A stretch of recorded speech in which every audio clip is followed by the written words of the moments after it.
ఆ అణుక్షిపణి పరిధి 20,000 కిలోమీటర్లట.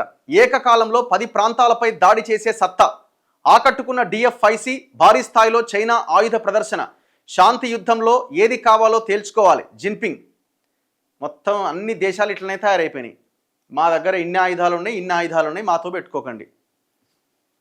ఇప్పుడు అదేంటంటే ఒక రకంగా చెప్పాలంటే మా మా మా అణు సామర్థ్యం ఈ స్థాయిలో ఉంది, కాసుకోండి ఎవడొస్తాడో మా దగ్గరికి అని మిగతా దేశాలని బెదిరించడం తప్ప ఇంకొకటి లేదు.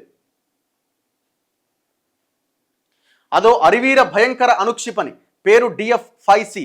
అణ్వాయుధాలతో అత్యంత ఖచ్చితంగా లక్ష్యాన్ని కొట్టేస్తుంది. పరిధి ఏకంగా 20,000 కిలోమీటర్లు. అంటే ప్రపంచంలో ఏ దేశం మీద దాడికైనా ప్రయోగించవచ్చు. ఏకకాలంలో 10 ప్రాంతాలపై గురిపెట్టి విధ్వంసం సృష్టించగల సత్తా దీనికున్నది. అత్యాధునిక గగనతల రక్షణ వ్యవస్థలను ఛేదించుకొని వెళ్ళగలదు. ఇక LY-1 లేజర్ ఆయుధం 8 చక్రాల HZ-155 సైనిక ట్రక్కుపై బిగించి ఉంటుంది.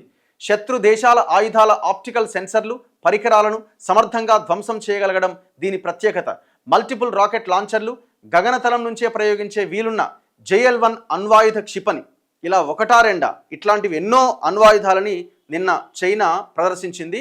ఆ ఆయుధ ప్రదర్శనను తిలకించేందుకు వస్తున్న రష్యా, చైనా అధ్యక్షులు పుతిన్, జిన్పింగ్ అండ్ ఉత్తర కొరియా అధినేత కిమ్ జోంగ్ ఉన్